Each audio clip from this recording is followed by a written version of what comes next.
ऐदं युगीन वीराय नमो वल्लभ सूरये। अज्ञानतिमिरान्धानां ज्ञानाञ्जनशलाकया चक्षुरुन्मीलितं येन तस्मै श्रीगुरुवे नमः। तस्मै सद्गुरुवे नमः। कुन्देन्दुगोखीरतुषारवन्ना सरोजहत्था कमले निसन्ना वाहे श्रीपुत्थयवग्गहत्था सुहायसा अम्हसया पसत्था। सत्तासठ गुणों में से संस्कृत के 67 गुण, उन 67 गुणों में से अपन लोग 4 शब्द आए, 3 चेन, इन 7 की चर्चा कर चुके हैं। और आज अपन लोग जो आपस में विचारणा करेंगे ना, उस विषय का नाम है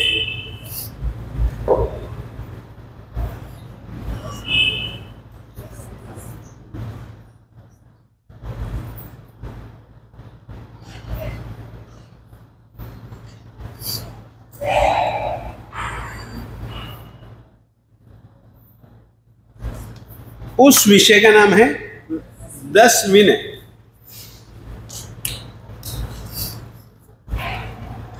10 विनय।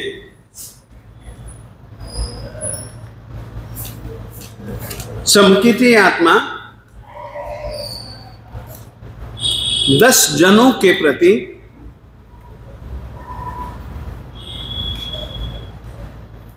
विनय भाव रखती ही है।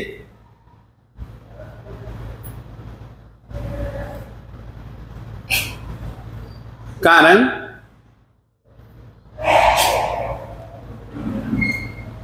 वे हमारी आत्माओं पर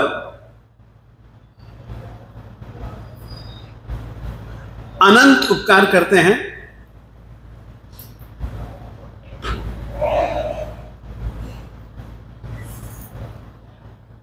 अतः उपकारी के उपकारों का स्मरण करते हुए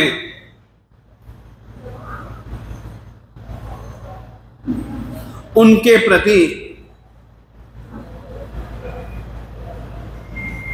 विनम्रता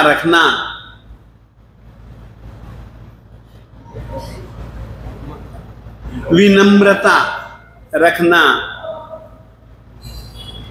उनके प्रति हमेशा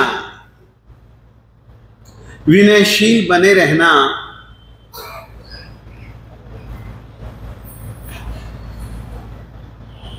यह हमारा प्रथम कर्तव्य है।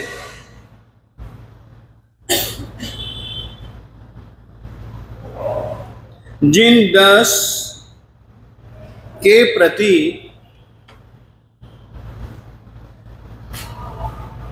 विनय भाव रखना चाहे, वे 10 निम्न हैं।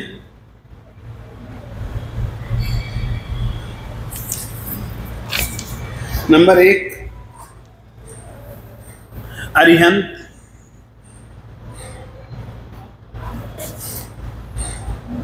नंबर 2 सिद्ध।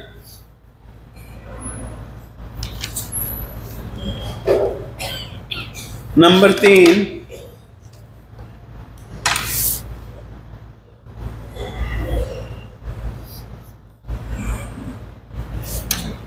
चैत्य।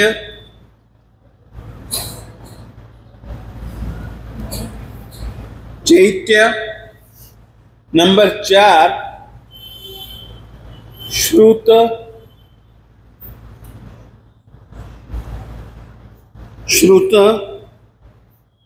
नंबर 5 धर्म।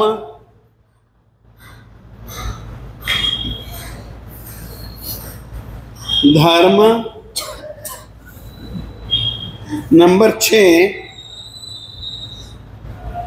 साधु समूह। साधु समूह। उसके बाद आचार्य।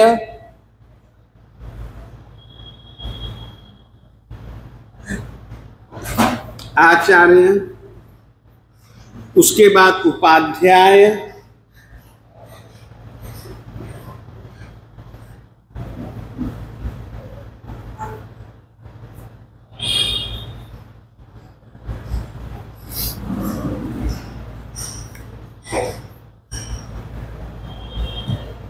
उसके बाद प्रवचन।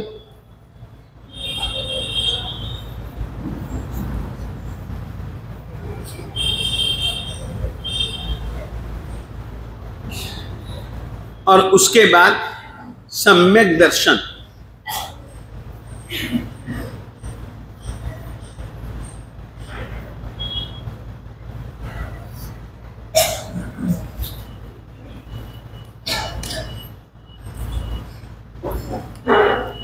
इन 10 के प्रति विनय भाव, यह समकिति का लक्षण है। इन 10 का कभी भी वह किसी भी रीति से अभिनय नहीं कर सकता। इन 10 के प्रति अभिनय वह उसकी कृतज्ञता है। इन 10 के प्रति अभिनय उसके गुणों के विकास का नहीं, ह्रास का कारण है। अब पाठ निकालिएगा। हमने कल पांचवा पाठ नहीं, आज पांचवा पाठ और कुछ शब्द उनके अर्थ आपको भिजवा दिए हैं। और जो कोई भी शब्द आपको लगता हो, आप हर कोई स्वतंत्र है। आपको जिस किसी भी शब्द का अर्थ समझना हो, समझ में न आ रहा हो, आप कृपया लिख करके हमको दे दें। हम शब्दों के 2 विभाग करेंगे। एक तो क्या है, हिंदी के ही शब्द आप लोगों को उसका अर्थ ख्याल में नहीं आता है, उनको हम कठिन शब्दों के अर्थ लेंगे। कठिन शब्दों के अर्थ। और कुछ ऐसे शब्द हैं जो कि हमारे पारिभाषिक शब्द हैं, उनको वो जैन परंपरा में उस शब्द का क्या अर्थ है, तो उन शब्दों को हम जैन पारिभाषिक शब्दकोश, इसके अंतर्गत आप लोगों को हम देंगे। चलो अब अपन लोग पाठ करें। धम्मस्य मूलम विनओ। मैं पढ़ूं? हाँ, धम्मस्य मूलम विनओ। धर्म का मूल विनय है। जो मूल बिना वृक्ष नहीं, वैसे ही विनय बिना धर्म नहीं। विनय के विरोधी तत्व का नाम है अभिमान। विनय है झुकना तथा अभिमान है अकड़ना। झुकना सफलता और सुफलता का चिन्ह है, तो अकड़ना निष्फलता का।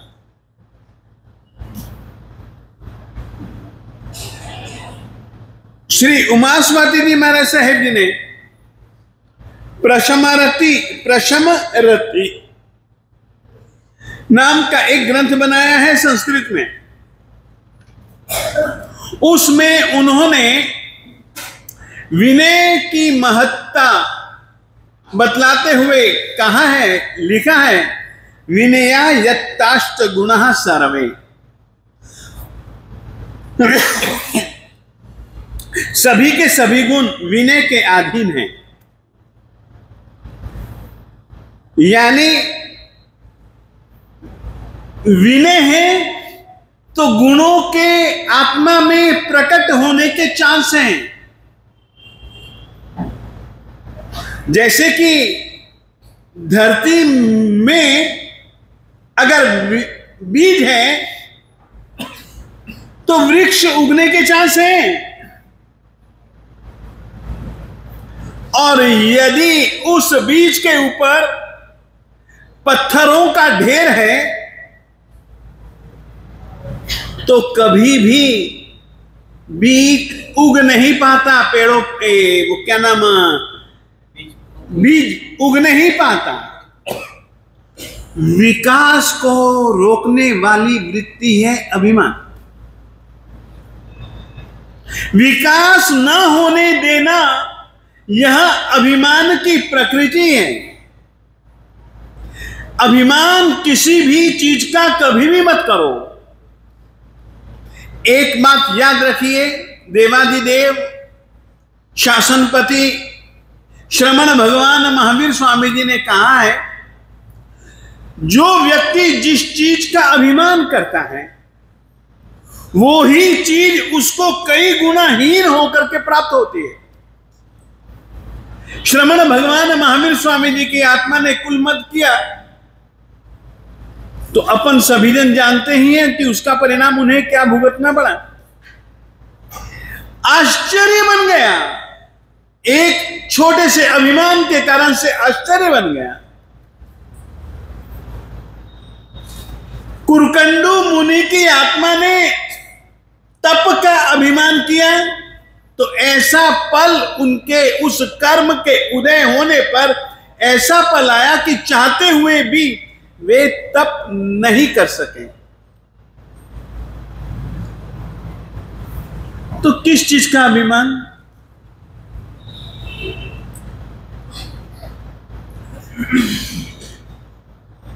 गुण पाकर व्यक्ति ज्यादा झुकने लगता है। पूज्यों के प्रति विनय व्यक्ति को पूज्य के नजदीक ले जाता है। एक बात हमेशा याद रखना, क्योंकि जो विनीत होगा सामने वाले व्यक्ति को, वो व्यक्ति प्रिय बन जाएगा। सामने वाला व्यक्ति भी उस व्यक्ति को चाहने लगता है। विनीत है ना, नाम से विनीत नहीं है, काम से विनीत होना चाहिए, वृत्ति प्रवृत्ति से विनीत होना चाहिए। पूज्यों के प्रति विनय व्यक्ति को पूज्य के नजदीक ले जाता है और धीरे धीरे धीरे धीरे नजदीक होता होता होता होता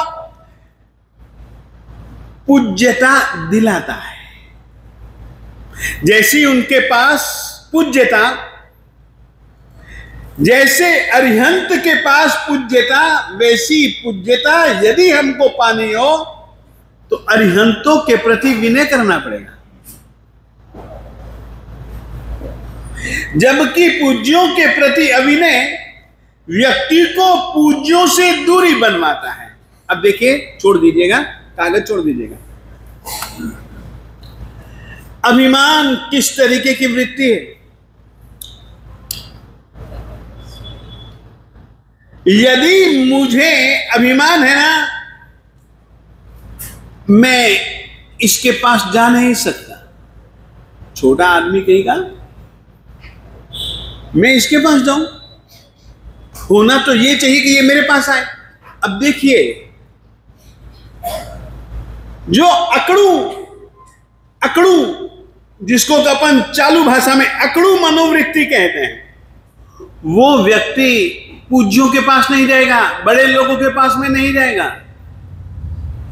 जिनसे बहुत कुछ मिल सकता है उनसे दूरी हमेशा बना करके रखेगा। अक्कड़ व्यक्ति को खुद को महत्ता के पहाड़ पर चढ़ा देता है। वो मैं बड़ा आदमी, मेरा कॉलर है,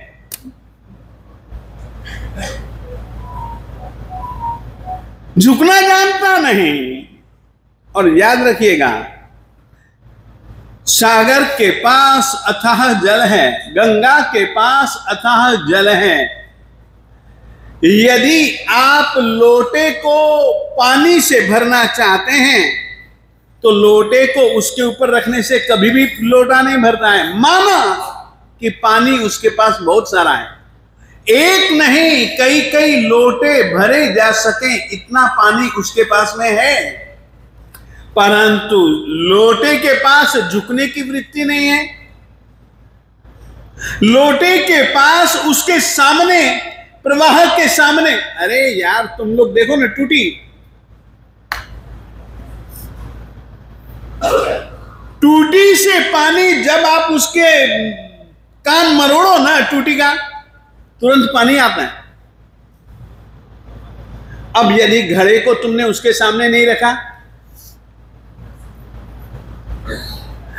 बादल बरसते हो पानी अमृत जैसा, यदि तुमने सामने लोटे को उसके सामने नहीं रखा, औंधा रखा, अभिनय औंधा रखना है। और किस बात का आपको कहना चाहता हूं, एक छोटा सा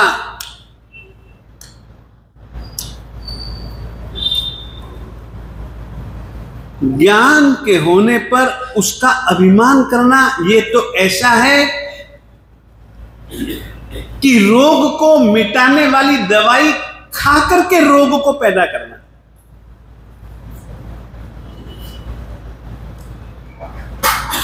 लिख लीजिएगा, मैं मूल पद आपको लिखवाता हूं। तद ज्ञान मेव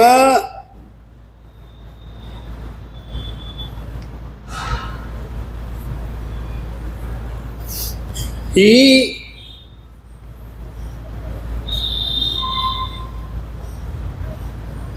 नहीं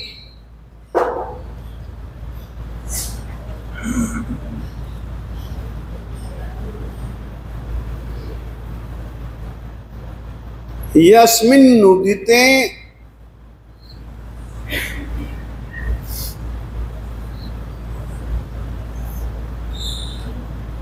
विभाति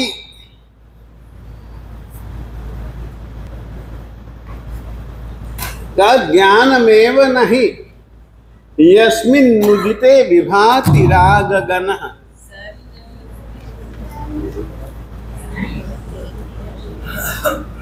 तद ज्ञान मेव नहीं यस्मिन् उदिते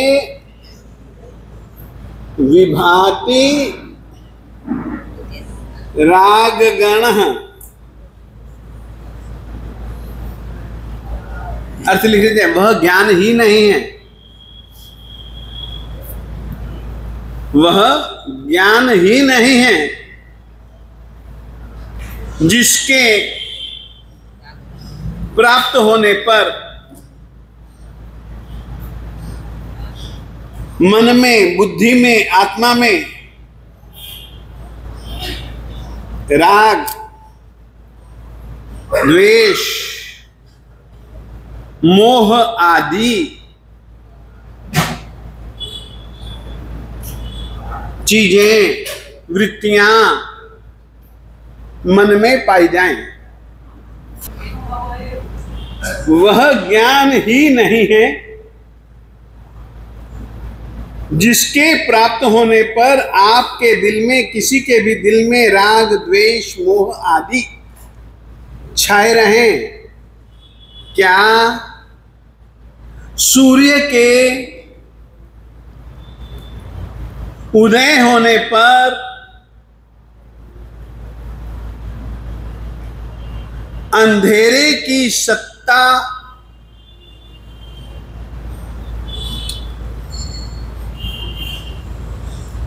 इस बात पर विश्वास किया जा सकता है क्या? नहीं। तो ज्ञान होने पर ज्ञानी विनम्र होता है, अकड़ू नहीं होता है। और याद रखिएगा, जो अकड़ू होगा वो क्रोधी होगा ही होगा, होगा होगा होगा।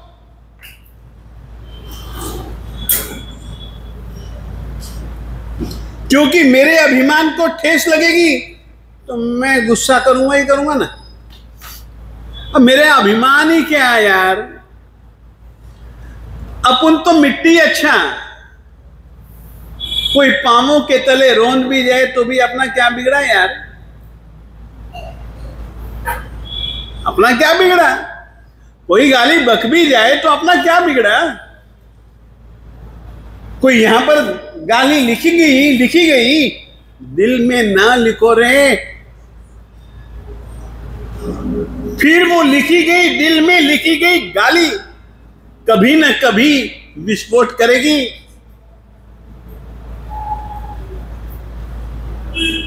बैठ गए अच्छे ढंग से, चलो आगे बढ़े। माली जी का आपने बताया था। किसका? माली जी का। हाँ बहन। तो उन्होंने भी जैसे हो गया दीदी उनका आईटी गए, तो वो भी अभिमानी कहलाएगा। वो अभिमानी कहलाएगा वो। बिल्कुल बहन, अभिमान के बिना कभी जिद पर उतरता है आदमी। आप कभी भी देखो, अपने सामान्य रूप से अपने मन को देखो, अभिमान है तो ही जिद है, तो ही हट है, तो ही आग्रह है। आग्रह है तो जुद्दम जुद्दा है। और अभिमान मिट जाए तो एक घर का माहौल बदल जाए यार, सारे संसार का माहौल बदल जाए। कोई लड़ाई नहीं, कोई झगड़े नहीं, कोई फसाद नहीं, आप मस्ती से जियो, हम भी मस्ती से जिएंगे। एक इस तरीके का आनंद मिट जाता है। गुणों का पानी सुखाने वाली यदि कोई गर्मी है ना, तो वो सूरज की गर्मी के समान अभिमान की गर्मी। जिंदगी में काहे का गर्व है, और किसका गर्व जिंदा रहा है, किसका रहेगा? अरे गर्व करने वाला ही इस देह में नहीं रहा तो किस बात का गर्व। आज सुबह एक बात मेरे मुंह से अच्छी निकल गई, मैंने कल सुनी थी किसी के मुंह से, आज वो वाक्य मेरे दिल से निकल गया। बहुत अच्छा लगा वो वाक्य मुझको, तो मैंने उसको याद रखा। हम लोग कितनी बड़ी गलती करते हैं, जिस वस्तु ने आज तक कभी भी किसी को साथ दिया नहीं, साथ देना नहीं, उसके लिए हम अपनी जिंदगी खत्म कर रहे हैं। और जिसने साथ देना है उसके लिए 5 मिनट भी नहीं। ये कैसी अपनी मूर्खता। धन, वैभव, स्त्री, पुरुष, समृद्धि, यश, प्रतिष्ठा, पदवी, ये कुर्सियां कभी किसी के साथ चल पाई। और जो साथ चलने वाला है धर्म, उसके लिए हमारे पास 5 मिनट भी नहीं। तो यह भव में भी दुखी होंगे, पर भव में भी दुखी होंगे।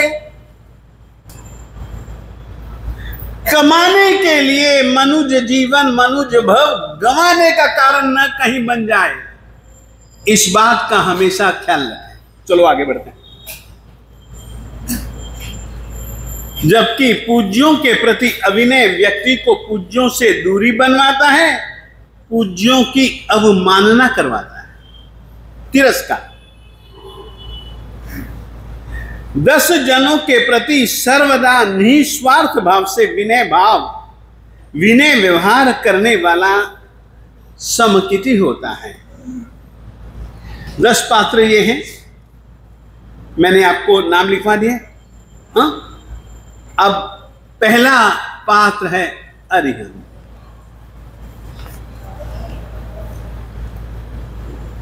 अरिहंत किसको कहा जाता है?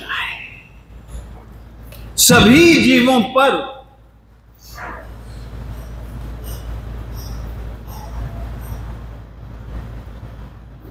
बिना पक्षपात के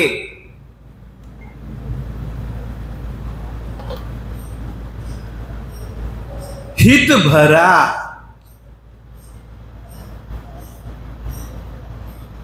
कल्याण कामना भरा,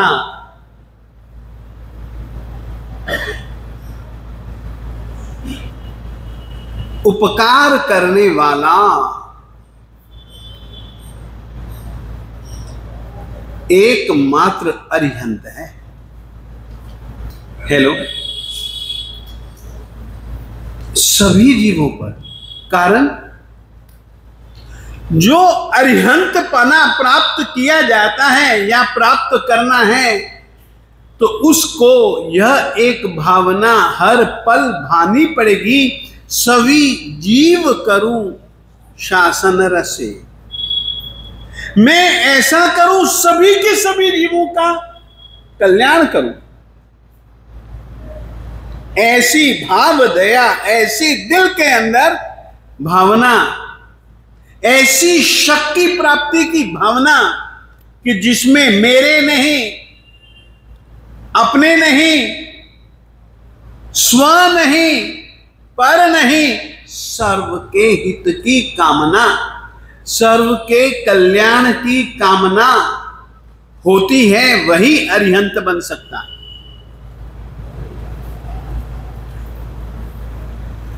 दूसरा कोई अरिहंत नहीं बन सकता। हो गए? अब लिखिए, पढ़िए। अरिहंत की व्याख्या लिखे हैं, जो देव, असुर और मनुष्यों के द्वारा वंदन, नमस्कार, पूजा, सत्कार के योग्य है, योग्य हों और सिद्ध गति में जाने वाले हों, वे अरिहंत, अरहंत कहलाते हैं। छोड़ दीजिए, कागज को छोड़ दीजिए। अरिहंत के ओ माता, छोड़ दीजिए, आपसे कह रहा हूं। तीर्थंकर के लिए 3 शब्द हैं और तीनों के तीनों शब्द उनकी अलग अलग अवस्थाओं के वाची हैं। लिखिए, अरिहंत भगवंत के परिचायक, मुख्य रूप से 3 शब्द हैं। अरिहंत, अरहंत और अरुहंत। अरु, र के साथ में उ की मात्रा, अरुहंत। अरिहंत, अरहंत और अरुहंत।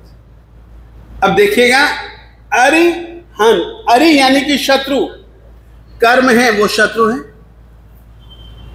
राग, द्वेष, मोह इत्यादि जो है वे शत्रु हैं। हंत, उनको मारने वाले। तो यदि आपको ऐसी परिभाषा मिलता है कि राग, द्वेष, परिशह, वेदना, उपसर्ग, कषाय, राग, द्वेष, मोह, कलह, क्लेश, कंकास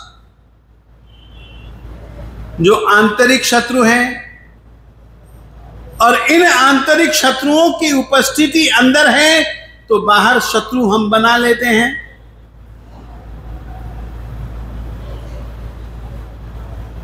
आंतरिक शत्रुओं को मार गिराने वाले वो अरिहंत कहलाते हैं।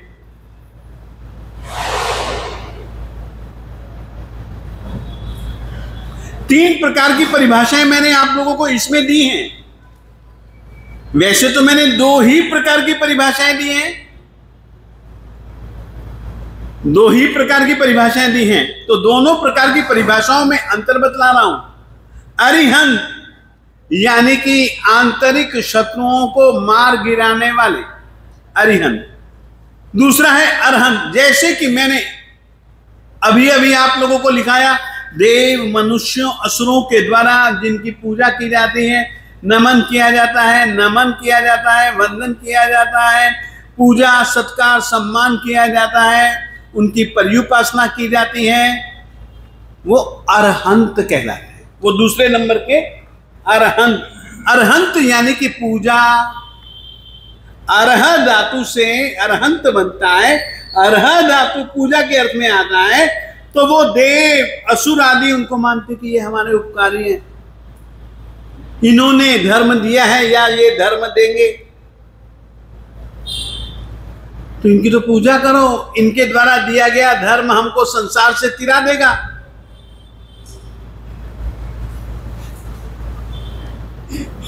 बैठ गया?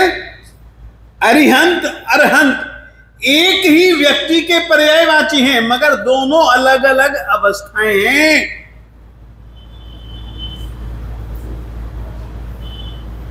जिन हम लोग जैन है ना, जिन शब्द से जैन शब्द बना है। जिन है देवता जिसका, उसका नाम जैन, ऐसा मानने वाला जैन। तो वो जीतने वाला तो किसी न किसी को तो हराया होगा ना उसने, तो वो आंतरिक शत्रुओं को हराने वाला अरिहंत और जिन एक ही बात है।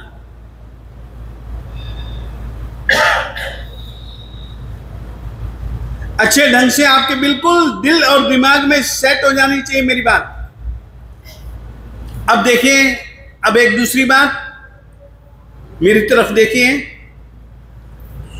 जैसे ही अरिहंत जन्म लेते हैं, देवी देवता उनका जन्माभिषेक करते हैं, तो पूजन करते हैं ना, उनकी भक्ति करते हैं ना मेरु पर्वत पर ले जाकर के। और वहां पर 64 इंद्र होते हैं। वो इंद्र केवल वैमानिक देवों के नहीं होते, वैमानिक, ज्योतिष,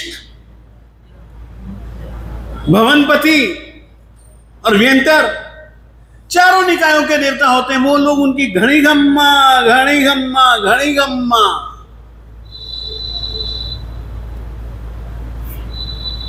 झुक झुक करके प्रणाम करते हैं।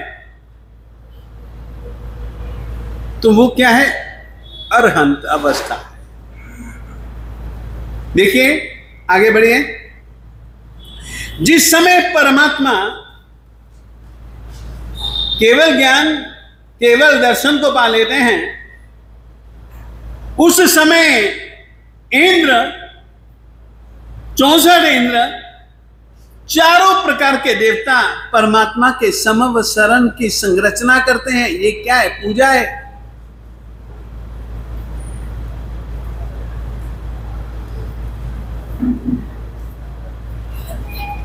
उनके हर आदेश का पालन करते हैं। क्या है? उनके प्रति भक्ति है।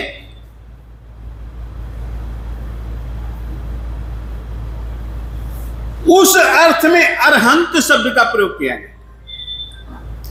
बैठ जाना चाहिए। अरिहंत, अरहंत, अरुहंत, अरुहंत। तीसरा ये जो अरुहंत शब्द है, ये एक अरिहंत परमात्मा की बिल्कुल अलग अवस्था का द्योतक है।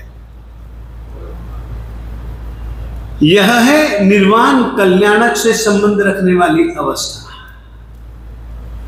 हम जब तक संसार में हैं, तब तक जन्म मरण का चक्कर चलता रहेगा। जन्म मरण का चक्कर है उत्पन्न होना। अरूह उत्पन्न होने के लिए रूह धातु है। अरूह उत्पन्न होने की प्रक्रिया ही खत्म हो गई ना। सिद्धि गति में जाने पर क्या वे कभी नीचे आएंगे? तो वे अरुहंत, कि अब वापिस उनका उत्पन्न होना है ही नहीं।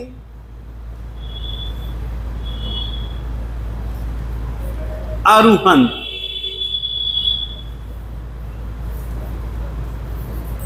बैठ गया?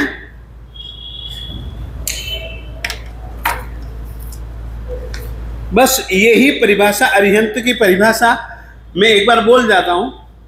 जो मूल रूप से मैंने इसमें जो भाव रखे हैं ना परिभाषाओं में, ये परिभाषा मेरी नहीं है। मैंने तो पुस्तक में से, मेरे पास बहुत सारी पुस्तकें पढ़ी हैं, इधर उधर इधर चाहूं और पुस्तकें ही रहती हैं मेरे, पढ़ता रहता हूं। जो परिभाषाएं जम जाती हैं वो आप लोगों को दे देता हूं। इसमें मेरा कुछ है नहीं। ये तो पूर्वाचार्यों का दिया हुआ है, मुझे तो परोसना है। अपने तो क्या है, ये दाल साग रोटी बनी हुई है, इसको क्या चाहिए, ये चाहिए, चल ये ले। अपन तो परोसने वाला है। ये चीज पूर्वाचार्यों की है। ये दाल साग चटनी रोटी शरबत दूध वूध सब कुछ उनका बनाया हुआ है। मुझे तो केवल इकट्ठा करना है और परोसना है, अपना है क्या। तो यहां पर मैंने परिभाषाएं जो दी है ना, वो इन 3 चीजों को ध्यान में रख करके दी। परंतु याद रखिएगा 2 प्रकार के ही मैंने परिभाषाएं दी है। उसके पीछे कारण है, अरुहंत कहो सिद्ध कहो एक ही चीज।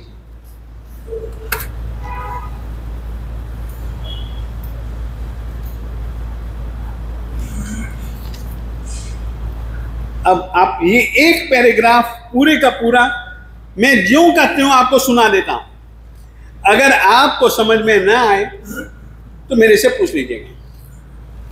अरिहंत देव असुर और मनुष्यों के द्वारा वंदन नमस्कार पूजा सत्कार के योग्य हों और सिद्धि गति में जाने वाले हों, वे अरिहंत अरहंत कहलाते हैं।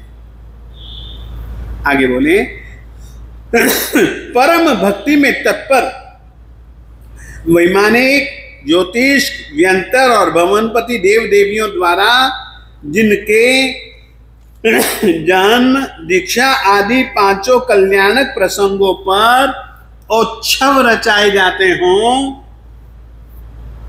वे अरिहंत अरहंत कहलाते हैं।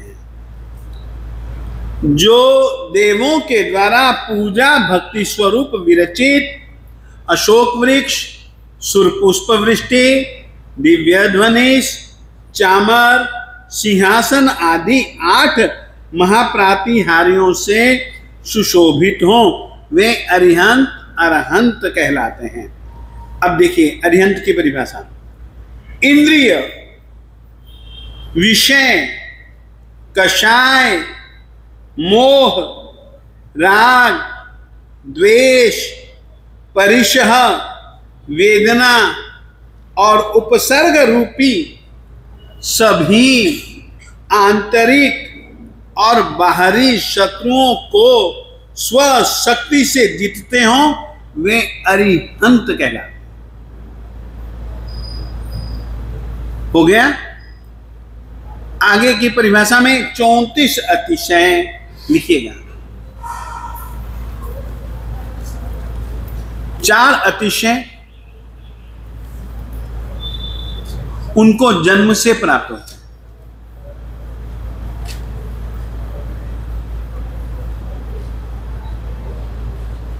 उन्नीस अतिशय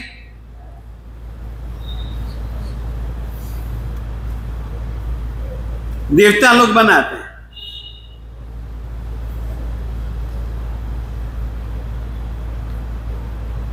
और 11 अतिशय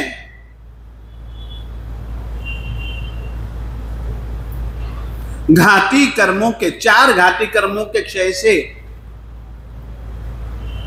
प्राप्त होते हैं।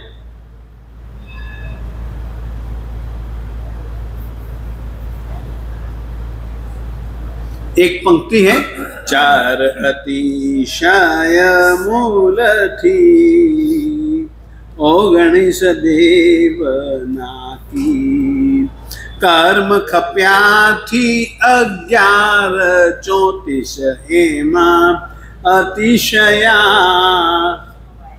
समवायांगे प्रसिद्ध। ये समवायांग सूत्र में ये इस तरीके से 4 है। 34 अतिशय और वाणी के 35 गुण, 35 वाणी के गुणों वाले, 12 गुण और 18 दूषणों से रहित।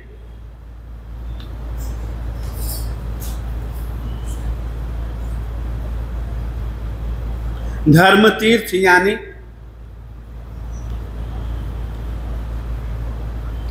साधु साध्वी श्रावक और श्राविका स्वरूप, तीर्थ की और प्रवचन स्वरूप। एक सेकंड में प्रवचन स्वरूप लिखिए, उसके साथ में लिखिए निर्ग्रंथ प्रवचन स्वरूप।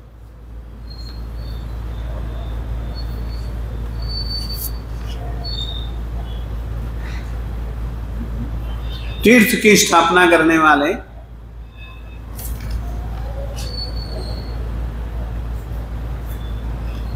तीर्थंकर भगवंत